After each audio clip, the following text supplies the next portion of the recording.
Alors je ne sais pas. Je ne sais même pas si cette équipe est sauvable. Ce que je sais, c'est que la gestion de Puel dans ce club a été un échec calamiteux.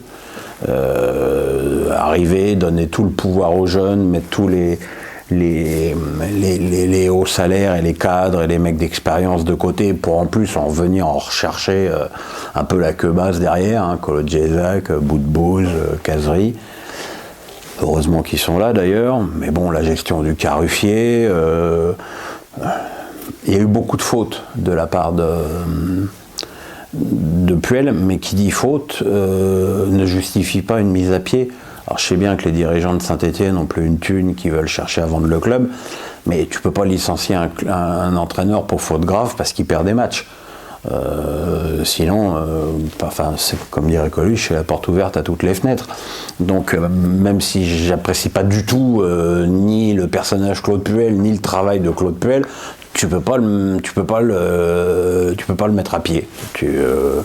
Tu lui payes ce que tu lui dois, comme dans tout club normalement constitué et normalement élégant. Mais bon, ça, Saint-Étienne et l'élégance, c'est encore un autre débat. Maintenant, qu'est-ce qu'il faut faire pour sauver Saint-Étienne ? Il faut redonner confiance à un groupe qui n'en a absolument pas, parce qu'il faut voir comment ils se sont liquéfiés contre Rennes.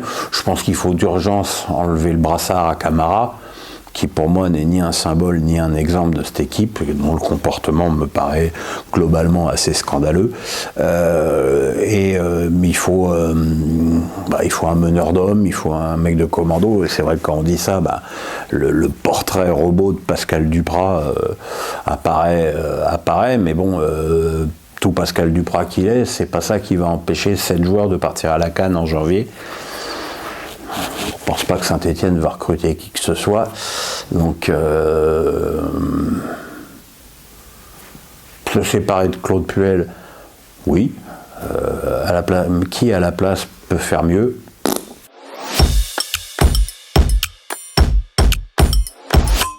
Oui.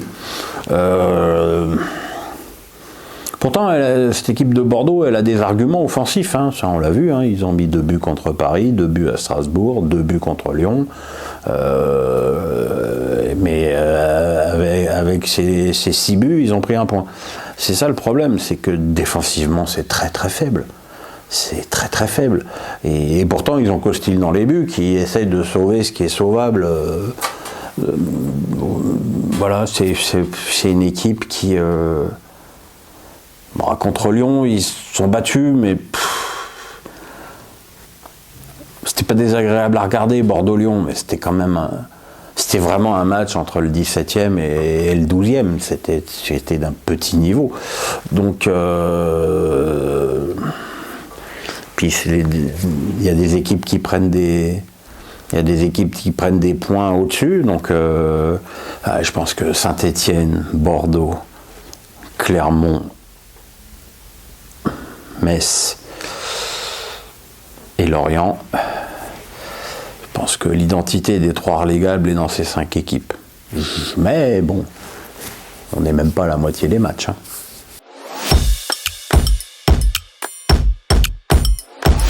Oui, effectivement, mes pronos de la dernière journée étaient catastrophiques.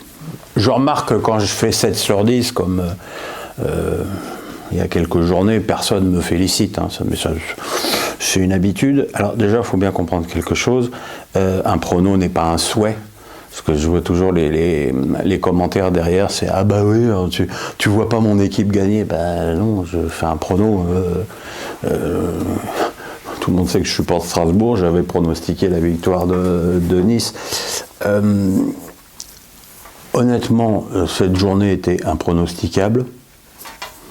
Parce que pour aller pronostiquer la victoire de Brest à Marseille, il faut être brestois, hein, ce qui est mon cas, mais bon. Et encore une fois, c'est un jeu, quoi. J'incite personne à jouer, je suis pas sous contrat avec un betteur. Je remarque avec un certain sourire que c'est quasiment ce qui fonctionne le mieux sur la plateforme en termes d'audience.